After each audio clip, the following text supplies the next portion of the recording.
नमस्कार दोस्तों, मैं राम प्रसाद वर्मा, ज्ञान दैनिक क्लासेस ऑनलाइन। तो हम पढ़ रहे हैं यूपी बीएड हिंदी, जिसमें अभी तक हमने पढ़ा पहला पाठ वर्ण और वर्ण विचार। दूसरा हमने पढ़ा क्या, यहाँ पे पढ़ा संज्ञा के बारे में। दूसरा पाठ हमने पढ़ा। आज हम पढ़ेंगे अगला जो पाठ है वह पढ़ेंगे संधि। किसके बारे में पढ़ेंगे?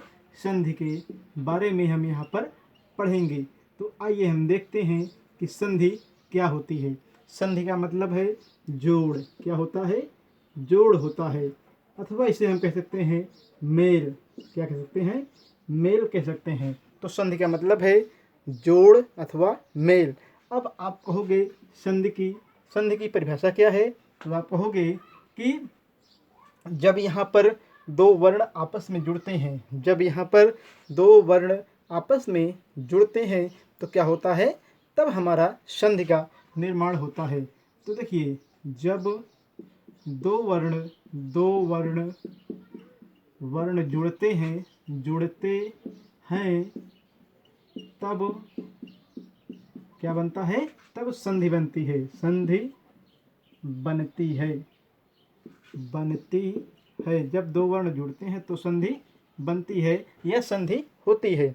आइए हम इस बात को समझते हैं विस्तार पूर्वक। यहाँ पे हम ध्यान देंगे कि वर्ण भी हमारे दो प्रकार के होते हैं। पहला स्वर होता है, दूसरा व्यंजन होता है। तो आइए हम देखते हैं, जैसे विद्या, धन, आलय बनेगा आपका विद्यालय बनेगा। अब यहाँ पे एक बात समझो कि यहाँ पे जो वर्ण है, वर्ण में क्या आ रहा है? स्वर में क्या है? आ, बड़ा आ, और यहाँ पर भी क्या आ रहा है? बड़ा आ। अब इन दोनों के मिलने से बड़े आ की मात्रा यहाँ पे लग गई। तो हमने देखा ये क्या है आपका? स्वर, और ये स्वर है। तो स्वरों के मिलने से क्या बन गया आपका? यहाँ पे स्वर और यहाँ पे स्वर मिले, संधि का निर्माण हो गया। उसी प्रकार आप देखिए, दूसरा है देवालय, देव धन आलय। तो देखिए यहाँ पर क्या है? यहाँ पे आ छोटा है और यहाँ पे बड़ा आ है। अब दोनों के मिलने पर क्या हो जाएगा? बड़ा आ बन जाता है। अर्थात यहाँ पे आप बनाओगे देवालय ये बनाएंगे। फिर देखिए यहाँ पे मानते हैं हम अगला कि यहाँ पे है पुस्तक और यहाँ पे है आलय बनेगा क्या आपका? पुस्तकालय। तो यहाँ पे का है, मतलब यहाँ पे इसका है कि यहाँ पे एक स्वर है आ और यहाँ पे है आ, दोनों मिलके बड़ा आ हो जाता है और ये बनाएगा पुस्तकालय ये बनाएगा। अगला देखिए, यहाँ पे एक और उदाहरण लेते हैं, गिरी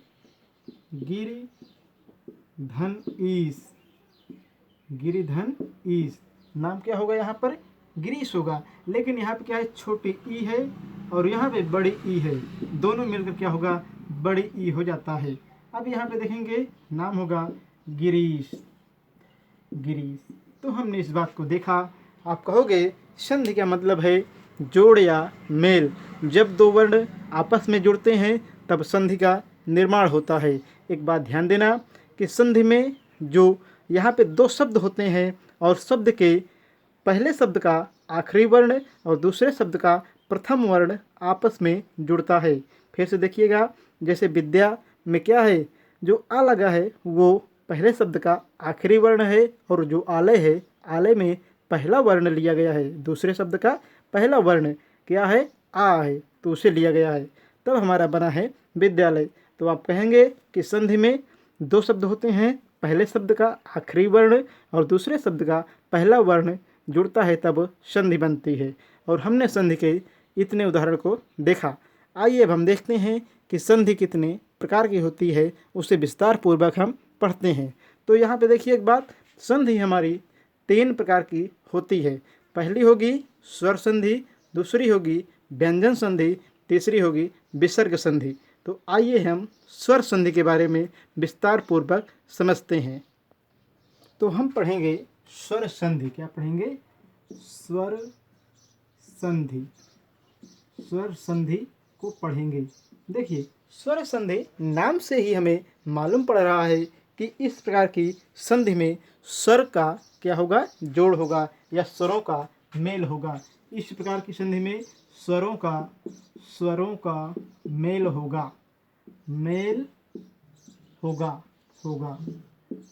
इस प्रकार की संधि में मतलब स्वर संधि वह संधि होती है जिसमें स्वरों का मेल होता है। आइए हम देखते हैं कि स्वर संधि कितने प्रकार की होती है। स्वर संधि कितने प्रकार की होती है, तो स्वर संधि को यहाँ पर 5 भागों में या 5 प्रकार में विभाजित किया गया है। पहला है आपका जो वह है दीर्घ स्वर संधि। क्या है? दीर्घ स्वर संधि। दूसरा है यहाँ पे, पहला हमने देख लिया दीर्घ स्वर संधि। पहले हम इसके बारे में कुछ समझ लेते हैं। यहाँ पर एक बात ध्यान देना कि जैसे हम बात करते हैं यहाँ पर, तो कभी भी देखेंगे आप तो यहाँ पर दीर्घ हो जाता है। दीर्घ मतलब कोई छोटा या बड़ा मतलब ह्रस्व या दीर्घ वर्ण आएगा, लेकिन यहाँ पर क्या हो जाता है? दीर्घ हो जाता है। दूसरी संधि जो है गुण संधि है। क्या है? गुण संधि।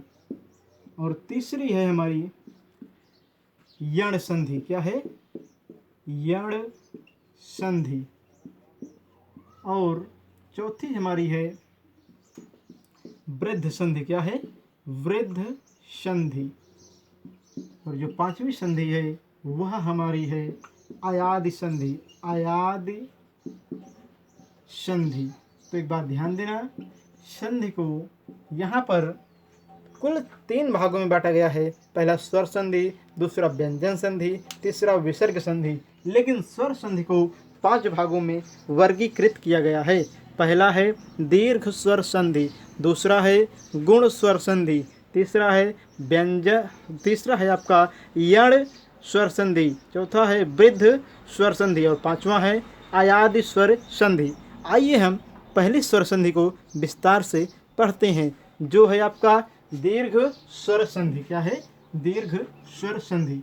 तो आइए हम देखते हैं दीर्घ स्वर संधि का मतलब क्या है। आप कहेंगे दीर्घ स्वर संधि, तो देखिए जब कोई ह्रस्व या दीर्घ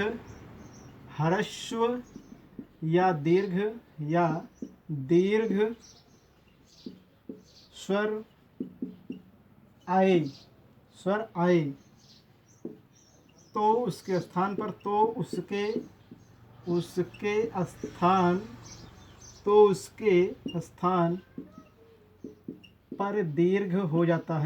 दीर्घ हो जाता है। आइए हम इस बात को समझते हैं कि इसका मतलब क्या है। जैसे विद्यालय, अभी हमने उदाहरण लिया था, विद्या धन आलय। अब देखिए यहाँ पे क्या है, यहाँ पर बड़ा आ लगा है और यहाँ पे बड़ा आ लगा है। तो हमने आपसे कहा कि जब कोई ह्रस्व या दीर्घ स्वर मतलब आ ई उ ए है आए, तो क्या होगा? वहाँ पर दीर्घ स्वर हो जाएगा। तो ये आपका आ में बदल जाता है, बन जाएगा विद्यालय बन जाता है। उसी प्रकार देखिए अगला जो है आपका देवधन आलय। अब की बार देखिए यहाँ पे छोटा आ है और यहाँ पर क्या है आपका बड़ा आ है। आपसे कहा गया था छोटा अथवा बड़ा आएगा, उसके स्थान पे बड़ा हो जाता है मतलब दीर्घ हो जाता है, तो होगा आपका देवालय हो जाएगा। तो हमने इस बात को भी देखा और हम इसके उदाहरण को भी समझेंगे लेकर। अगला उदाहरण है अन्न धन अभाव। एक बात यहाँ पे काम की ये है कि ये भी छोटा आ और ये भी छोटा आ। अब देखिए हमने आपसे कहा था चाहे बड़ा आएगा चाहे छोटा आएगा, तो दोनों के मिलने पर क्या हो जाएगा? बड़ा हो जाएगा। तो होगा आपका अन्ना, क्या हो जाएगा? अन्ना भाव हो गया। मतलब ये और ये जुड़ा तो बड़े आ में बदल गया। हमने ये देखा। उसके बाद यहाँ पे हम देखेंगे अगला भानु धन उदय। देखिए यहाँ भी छोटा ऊ है और यहाँ पर भी छोटा ऊ है, बड़े ऊ में बदल जाएगा। जैसे भानुदय ये हो गया। उसके बाद देखिए यहाँ पे क्या है पितृ, पितृ धन ऋण। अब क्या हो जाएगा, ये बनेगा, छोटा ऋषि ये है और ये भी छोटा ऋषि है, बनेगा पितृण, पितृण बनेगा। तो हमने इस बात को देखा। तो यहाँ पे हमने इस माध्यम से समझा किसको, पहली संधि को समझा, यहाँ पर दीर्घ स्वर संधि को।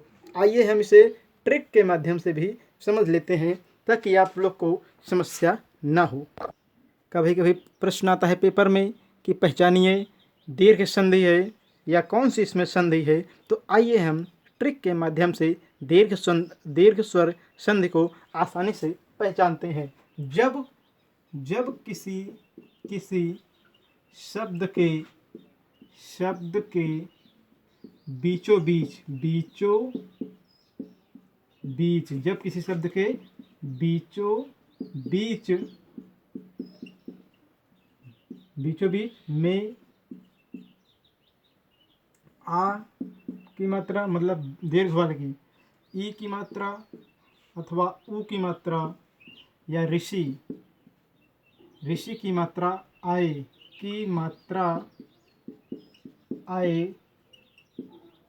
तो वहाँ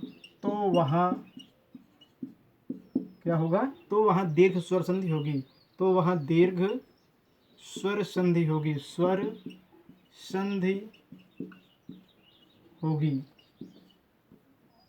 इस बात को एक बार फिर से समझिए। आप कहोगे जब किसी शब्द के बीचों बीच में बड़े आ की मात्रा, बड़ी ई की मात्रा, बड़े ओ की मात्रा और बड़े ऋषि की मात्रा आती है तो वहाँ पर क्या होगा, वहाँ पर दीर्घ स्वर संधि होगी। आइए हम इसे उदाहरण द्वारा समझ लेते हैं, आपको कभी समस्या नहीं होगी। देखिए जैसे हम बात करते हैं यहाँ पे विद्यार्थी, तो देखिए यहाँ पे हमने आपसे कहा है बीचों बीच में क्या आया है, बड़े आ की मात्रा आया है। उसके बाद देखिए यहाँ पे गिरीश, क्या है, गिरीश। तो गिरीश में हमने आपसे कहा है कुछ न देखिए, केवल देखिए बीचों बीच, तो बीचों बीच में क्या मिला, बड़े ई की मात्रा मिला। फिर हम कहते हैं यहाँ पे भानुदय, बीच में देखिए क्या मिला, बड़ी यू की मात्रा मिला। तो हमने देखा ट्रिक के माध्यम से भी कि हम दीर्घ स्वर संधि को कैसे पहचानेंगे। एक दो हम और देखते हैं उदाहरण यहाँ पर। यदि आपसे कहा जाए रजनीश या रजनीश, क्या कहा जाए, रजनीश, तो देखिए बीच में देखिए बड़ी की मात्रा, कौन संधि होगी, यहाँ पर दीर्घ स्वर संधि होगी। तो हमने इस माध्यम से यहाँ पर पढ़ा।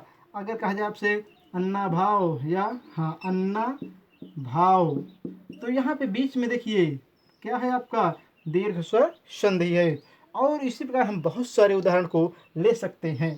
तो हमने देखा कि दीर्घ स्वर संधि का मतलब यहाँ पे है। इस प्रकार ट्रिक के माध्यम से आप पहचानिए कि जब शब्द के बीचों बीच क्या आए, बड़े आ की मात्रा आए, बड़े ई की मात्रा आए, बड़े ऊ की मात्रा आए और बड़े ऋषि की मात्रा आए, तो वहाँ पर क्या होगा, दीर्घ स्वर संधि होगा।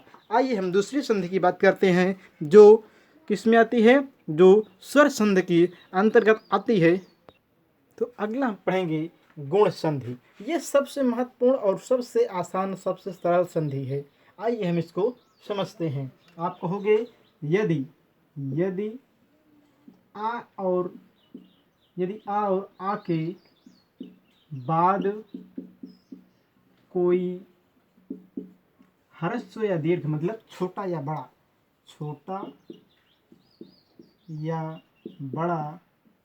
छोटा या बड़ा क्या आए, ई आएगा, तो वहाँ पे क्या होगा, यहाँ पे यदि ई और ई आएगा तो ये बदल जाएगा आपका किसमें, ये बदल जाएगा आपका ए में। किसमें बदल जाएगा, ए में बदल जाता है।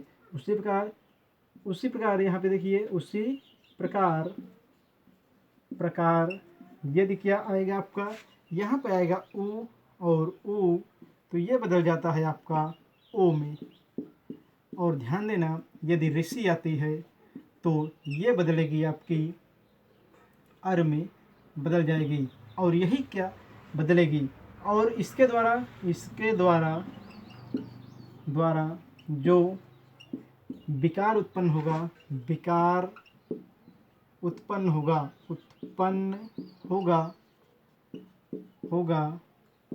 उससे गुण स्वर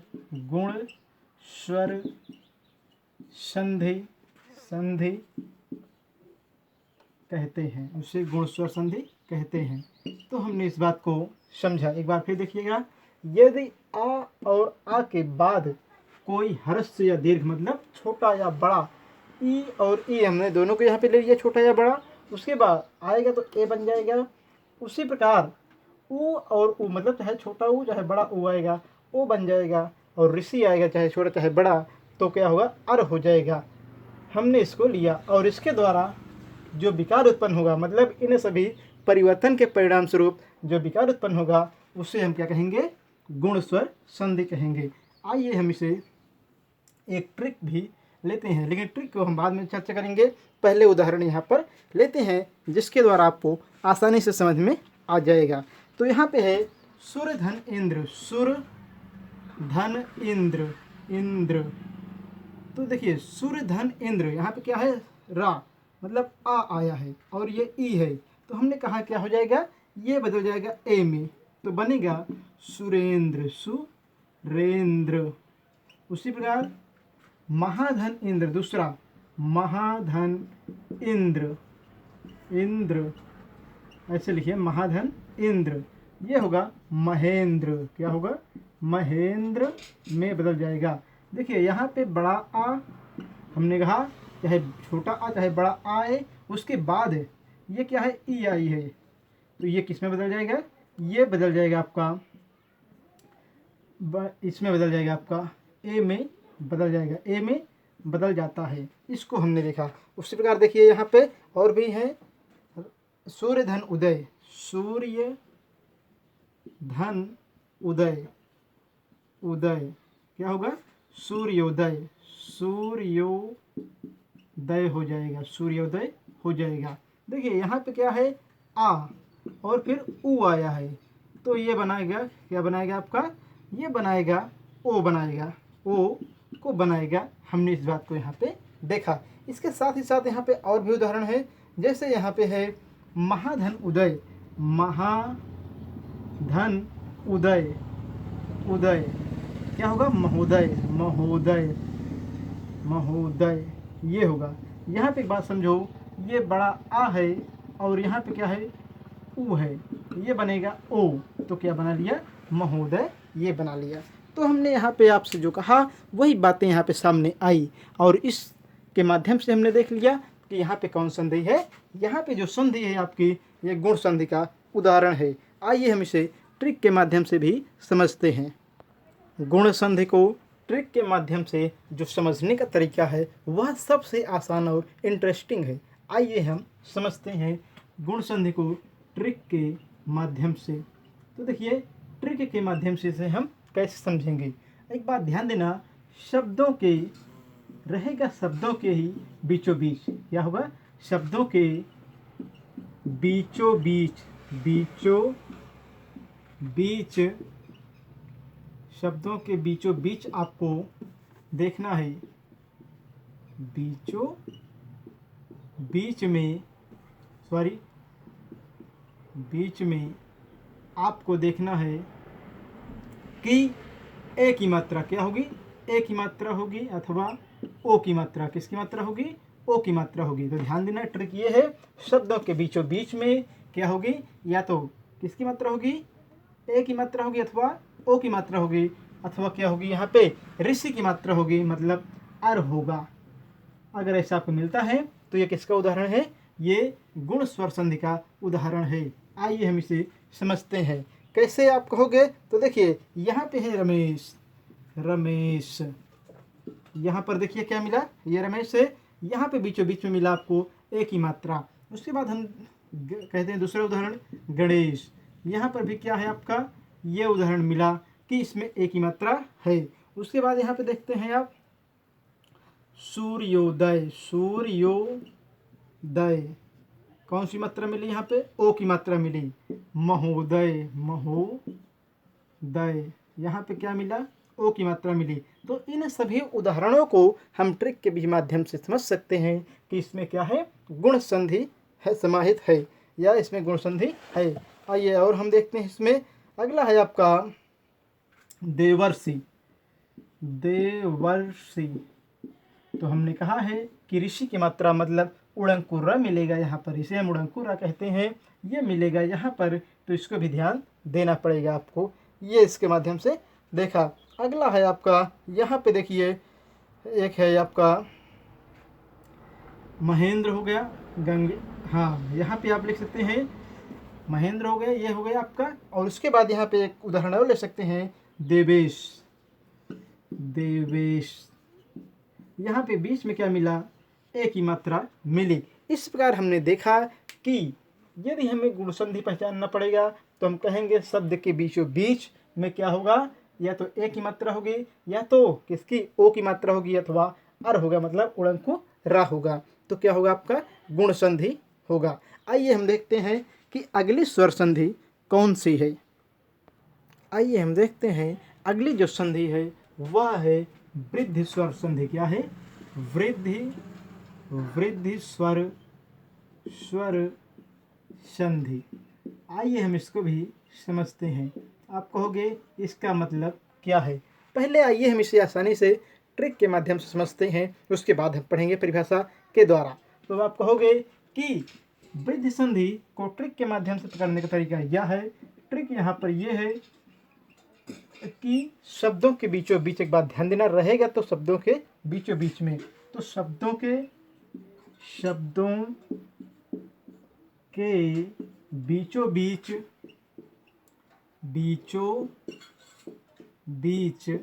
शब्दों के बीचों बीच में क्या मिलेगा, इस बार, उस बार मिला था एक मात्रा ऐसे मिली थी, इस बार यहाँ पे दो मात्रा, मतलब ए की मात्रा और ओ की मात्रा, किसकी, ओ की मात्रा देखने को आपको मिलेगी।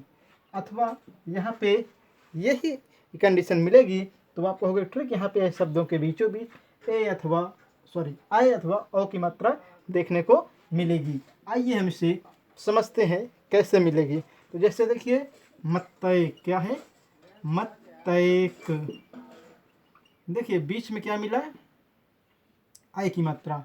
बनौषधि, बीच में क्या मिला, औ की मात्रा मिला। उसके बाद हम यहाँ पे देखेंगे कि सदैव,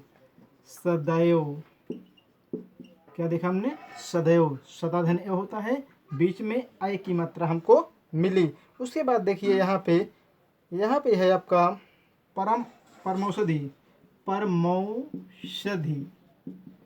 बीच में देखिए हमको मिला किसकी मात्रा, औ की मात्रा मिला। तो आप कहोगे ट्रिक के माध्यम से हम वृद्धि संधि को इस प्रकार समझ सकते हैं कि शब्दों के बीचों बीच में क्या होगा, यहाँ पे आएगी आय की मात्रा अथवा औ की मात्रा आती है, तो वह किस संधि का उदाहरण आपसे पूछा गया है, वह पूछा गया है आपसे वृद्धि स्वर संधि का उदाहरण आपसे पूछा गया है। तो हमने इस चीज़ को देखा। अब अगले भाग में हम पढ़ेंगे वृद्धि संधि को विस्तार पूर्वक और इसके कई सारे उदाहरण को लेंगे। साथ ही साथ हम पढ़ेंगे इसकी जो संधियाँ बची हुई हैं, जैसे आपकी बची है अयाद संधि और यण संधि बची हुई है, उसको भी पढ़ेंगे। तो आज यहीं तक दोस्तों, इसके अगले भाग में हम आगे पढ़ेंगे। वीडियो को पूरा देखिएगा, देखने के बाद बताइएगा कि आपको वीडियो कैसा लगा, और यदि आपको वीडियो अच्छा लगा हो तो लाइक शेयर सब्सक्राइब करेंगे, कमेंट करेंगे दोस्तों। और इसी के साथ वीडियो आज बंद यहाँ पे समाप्त करते हैं। जय हिंद, जय भारत।